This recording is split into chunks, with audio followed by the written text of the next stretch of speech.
So here it is, guys. The iPhone 17 Pro Max. Hello, my amigos. In today's video, we're going to unbox a product from Apple, powered by Globe. No further ado, let's get into the unboxing. So, guys, it's another 24 months lock contract, ganun. Kasi, natapos na natin yung plan natin for 24 months and actually, dapat last year pa, December 22, 2025. Kaso lang, nung time na yon, kailangan pala dapat mag-pre-order. Pero, nakalimutan natin mag-pre-order. So, nag-restock sila medyo matagal. Already February 9 and kanina ko lang nakuha. And actually guys, this is the third attempt na nag-request ako for renewal and then for the product. Kasi first, walang 1 terabyte. Second, 512, pero sabi ko, maghihintay na lang ako. And then ending, yung availability ng 512 is andun na. So, grinab ko na yung opportunity. So, guys, let's unbox a product, a new upgrade for our phone, which is the iPhone 17 Pro Max. Yeah! So guys, we have the iPhone 17 Pro Max, 512GB guys. And then yung dati natin is it's the iPhone 15 Pro Max, 256 lang to guys. And ano nga yung color nito? Basta ito yung color na to. Nakalimutan ko guys. So we're going to upgrade another iPhone. So ito siya guys. Ito siya. Na-unbox na natin guys ito. And then recap lang guys ha. I got an unboxing of iPhone 10. Next this is the iPhone 11 Pro Max, which is our very first contract. Hindi naman very first contract kasi yung kumuha kami back 2016, 2017. And then yung first super upgrade ko talaga is from Globe is iPhone 11 Pro Max, which is 1799, and then add-on na lang yung additional for the phone. And then next will be the iPhone 13 Pro Max, and then the recent lang natin is the iPhone 15 Pro Max. And now we're going to upgrade to iPhone 17 Pro Max. So next nito guys, iPhone 17, 18, 9, iPhone 19 na siguro or iPhone 20. So let's unbox this. But guys, it's already unboxed na guys dun sa Globe branch dito sa Ross City, which is Gaisano branch. And shout out kay Miss Lay sa pag-process ng iPhone na to o sa process ng account na to for renewals. Thank you very much Miss Lay. And na-videohan niya ako doon, nag-unbox ako nito, but I'm going to show you guys dito. So let's open. Actually guys, so nakuha na siya. So, ipapakita ko na lang dito yung unboxing ko doon ng iPhone na to.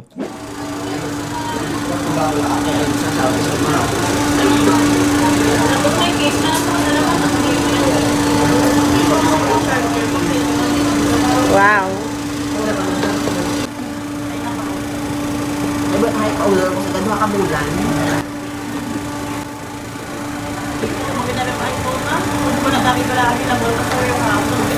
And i-on mo lang iPhone 17 Pro Max.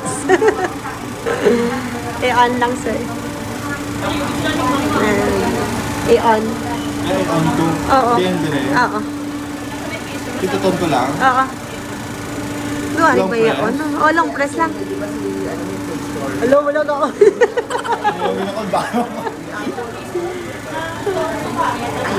Ara. So guys, since nakita nyo na, I'm going to show you again. So here it is guys. Hindi ako doon ng reaction ko. I don't know if hindi ko pa nakita yung video ng reaction ko doon. But I'm very excited to open this. Nahihiya lang ako kasi sa isang table may customer. So parang, yeah. So we have the iPhone 17 Pro Max. 512GB lang to guys. This is not 1 terabyte.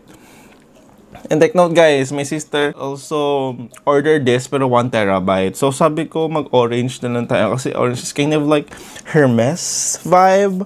Kind of very fancy, parang ganon, and very classy to have a orange color. I don't know if anong specific color nito. We have the iPhone 17 Pro Max Cosmic Orange 512GB model 83526, product of China. So ito na siya guys. So the difference with the two is yung camera.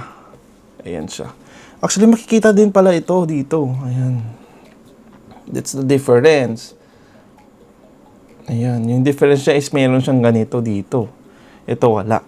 And then, yung case natin guys is pa box. Ito guys, yung case niya is pa rectangular. Alam kong nakita niyo na to. And then, yung na-request ko kasi is yung actual SIM. Hindi na ako nag-request ng eSIM. Pag ibibigay ko naman to kay mommy or kanino, hindi na kami mag-worry regarding sa pag-eSIM or paglagay ng SIM card. Kasi, hindi ko naman kailangan ng another SIM card. So, yes guys, let's open it. Actually, na-set up ko na to guys. I already set it up. Yung original wallpaper ng iPhone 15 Pro Max, and then we didn't get the iPhone 16 kasi yung iPhone 16 guys is the same lang din, and same lang din ito. Medyo malaki lang siya. Happy ako kasi nakaabot ako sa 24 months na iPhone 17, which is iba na siya guys. Look! Pero yung difference nila, the same lang din, yung medyo maliit lang talaga yung ano nila. Maliit, super liit lang yung difference ng sizes nila. Ayan o. Super liit lang yung difference nila. And alam nyo guys, pag bumili kayo ng iPhone, for example, lumabas to, and then bibilin mo siya ng 100,000 or something, 100 plus. Kasi parang 100 plus thousand na to eh, kasi 512 GB. And then pag bumili ka ng bago, same amount lang din yung bibilihin mo pag tumagal na siya. Nung nagtingin ako dito, nung lumabas siya, nasa 80,000 or 100,000 siya. Lumabas siya ng October or November, I think. And ngayon, it's February. Tapos lalabas na naman ulit yung iPhone 18 on September. So guys, ito na siya guys. Nagandaan ko kasi parang it's very social. So social. So guys, yung term naman natin is 179 again and lock in for 24 months. 512 kasi to. So ito kasi guys, 256 lang. So binayaran ko dito is 4,120 pesos. Ito di ko pa maalam kung magkano yung ibabayaran ko, pero usually nasa 4,000 plus again for 24 months. The reason why I want to have Apple kasi maka-Apple talaga tayo. And then second, for our work, for the data, pero I think I need to increase the data kasi nung umalis kami ng Boracay for 5 days, for 4 days, I think. 4 days, medyo maano na yung data ko kasi kailangan ko nung mag-work. And syempre, di natin alam if meron dun, meron dun internet, di ba? So, parang for emergency, kailangan ko ma-increase. I think I can increase naman the GB of my data allocation. So, that's it. So, here it is, guys. Ito yung box natin. Wala na akong sasabi kasi you already know the iPhones naman guys eh. So, i-transfer natin yung files natin from our 15 to 17 kasi ibibigay ko to sa kapatid ko. It's her birthday on February 15. Happy birthday to you sis. And yes! Yung maganda naman dito, basta maganda siya. Wala naman akong doubt kung anong ano dito. Yung difference na natin yung dalawa kasi from iPhone 10, yung iPhone 10 natin ng 64 GB, and then we upgraded to iPhone 11, 128, and then iPhone 13, 128, and this is our, medyo mataas to, is 256, guys. It's iPhone 15 Pro Max at 256, and now we have the iPhone 17 Pro Max, which is the 512 GB. So after 2 years ago, guys, I think I can barely say I can upgrade it to a 1 terabyte. So tingnan natin kasi my sister will having a 1 terabyte. So let's see if the 24 months allocation, if mapupuno yung phone niya. Kasi nagbabayad kami ng iCloud 200 GB per month, which is 179 pesos. And then Apple recommended to get us 2 terabytes 2 terabyte data, which is cost 500 plus pesos. Pero parang nagbabayad lang tayo ng Netflix per month for us to regain or to have the data, to have the data of our photos and videos. So ngayon guys, I'm thinking to buy na lang a HDD or SSD, something like that. So guys, sa loob ng box guys is wala na siyang parang maraming laman like before. So yung mga usually yung sa loob may mga manual ganun, wala na siyang manual. Wala na. So ito na lang yung pin. Ayan siya guys, yung pin. And then ito yung charging cable. Alam mo guys, yung charging cable niya is Type-C na siya. Actually, same lang din sa akin, Type-C. Ito, dalawang Type-C. Ayan siya, 2 Type-Cs. And maganda yung ano nyo. Hindi na siya plastic or rubber, guys. Parang,